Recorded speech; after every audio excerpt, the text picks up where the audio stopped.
عندي واحد الموضوع هام يخصني أنا شخصيا. أنا عادة لا أنتصر شخصي ما نحبش نتكلم عليه في الدروس ولا في الجمعات، حوايجي ديما نخليهم لبرا.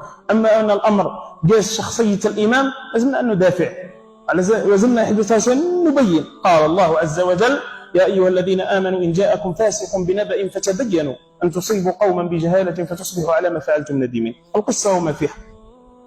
الإنسان جاب بنته مريضة من ولاية تيرت، حطها من هيه، بعد كلمني قال لي بقيت نمشي في ولاية تيرت ولحقت لك لهنا ولاية تيرت كاملة، خلاها وكاش من ولاية وجا المسجد هذا.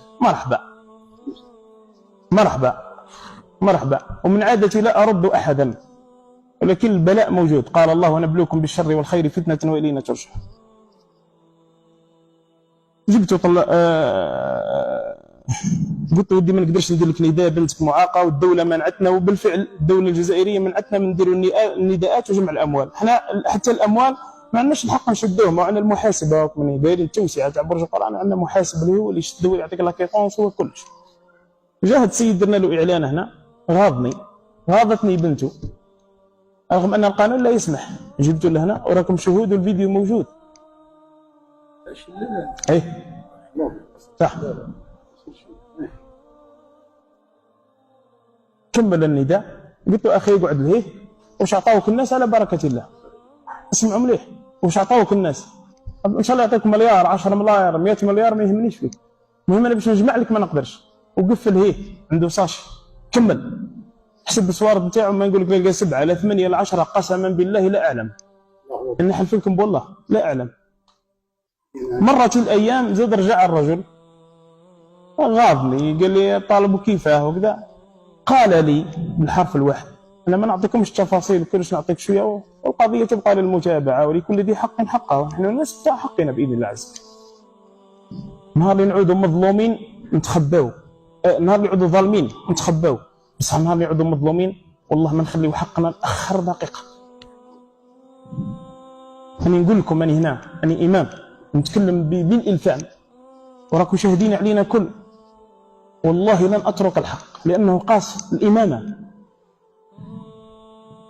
جيت من هيه استقبلناك. كمل يرجع خطره اخرى، اتهم هذا الرجل، قال راكم لميتوا لي مليار وديتوه المره الاولى، يعني مسجد كيما هذا هكذا لم فيه مليار في لحظات ونديوه حنايا. معلش صار انت ولايه الصيف عندها 800 مسجد. اسمح لي، عندها 800 مسجد، والرخصه تاع جمع تبع سنين فيها الوالي، وكي نكملوا نلقوا مليار و100 900 مليار و200. الامام لم مليار وده، ومن بعد ولت لم 450. هذا السيد واش في قناه النهار واش يقول؟ او يقول لميت انا 450 مليون وديتها له. طيب باش ما نخرجش، انا هنا انا الامام عمر بن زاوي مسجد بدر حي حيوي سطيف، اتحدى 58 ولايه. قداش كاين ولايه في الجزائر؟ 58 ولايه، وزيد لهم اهل الغربه.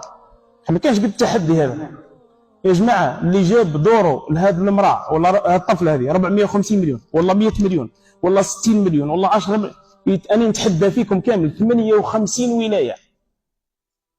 انا نقول لكم ما كانش يا اخي التحدي، قادر واحد يوقف يا اخي يقول لي مديت لك طالب 100 مليون للطفله هذه. يا جماعه راني على المباشر ولا مش على المباشر؟ راني على المباشر. اولا نقول حسبي الله ونعم الوكيل بواحد. ثانيا يا احبه رسول الله صلى الله عليه وسلم راني نتحدى في 58 ولايه، مش تحدي نتاع قوه، تحدي نتاع اثبات. اذا كان يا جماعه واحد مد 450 مليون المخلوقه هذه يتفضل في ولايه وهرم، في ولايه عنابه، الجزائر، سطيف، متليلي، كلهم 58 ولايه، فليتفضل راني واجد. ينوض والله يدير تصريح والله يروح القناه من القنوات، راني هنا بشحمي ولحمي ودمي لازلت حيا. ما كانش قدامكم يا جماعه وقت هكذا. ها اللي قدامكم انا عمر بن زاوي امام مسجد بدر، نتحدى هذا الانسان اللي نقول له حسبي الله ونعم الوكيل، حسبي الله ونعم الوكيل، حسبي الله ونعم الوكيل.